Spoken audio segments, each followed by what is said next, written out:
Hello friends, भाद्रपद मास की कथा का अध्याय 10। श्री मैत्रेय जी कहने लगे, हे मुनि, आपने मुझसे जो पूछा था वह सब हम आपको बताते हैं। अब भृगु जी की संतान से लेकर संपूर्ण सृष्टि का आप मुझसे फिर से वर्णन कीजिए। श्री पराशर जी बोले, भृगु जी के द्वारा ख्याति से विष्णु पत्नी लक्ष्मी जी और धाता विधाता नामक 2 पुत्र उत्पन्न हुए।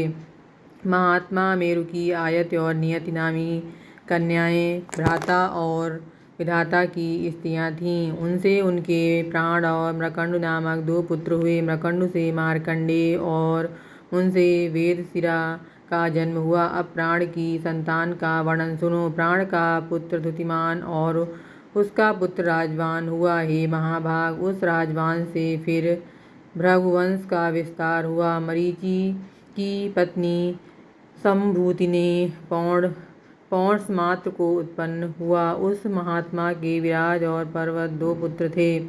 हे द्विज, उनके वंश का वर्णन करते समय मैं उन दोनों की संतान का वर्णन करूँगा। अंगिरा की पुत्री स्मृति, उसके सिनी वाली कहू, राका और अनुमत नाम की कन्याएं हुईं।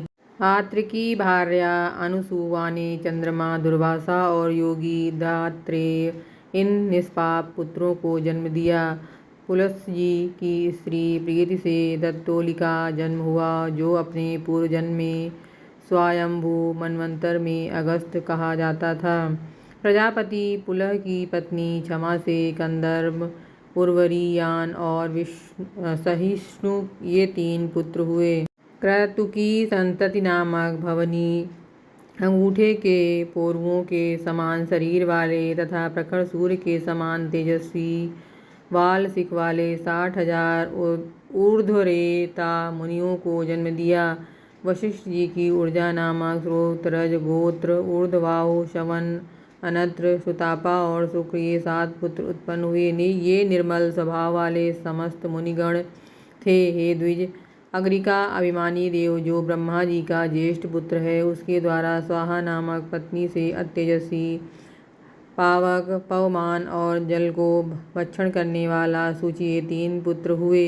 इन तीनों के प्रत्येक के 15-15 पुत्र क्रम से 45 संतान हुई। पिता अग्नि और उनके तीनों पुत्रों को मिलाकर ये सब अग्नि ही कहलाते हैं। इस प्रकार कुल 49 अग्नि कहे गए हैं। हे द्विज, ब्रह्मा जी द्वारा रचे गए जिन अनग्रिक, अग्निमात्रा और साग्रिक, बहिर्षद आदि पितरों के विषय में तुमसे कहा था, उनके द्वारा स्वधा ने मीना और धारणी नामक 2 कन्याएं उत्पन्न की। वे दोनों ही उत्तम ज्ञान से संपन्न और सभी गुणों से युक्त ब्रह्मवाहिनी तथा योगिनी थी। इस प्रकार यह दक्ष कन्याओं की वंश परंपरा का वर्णन किया। जो कोई श्रद्धापूर्वक इसका स्मरण करता है वह निसंतान नहीं रहता है।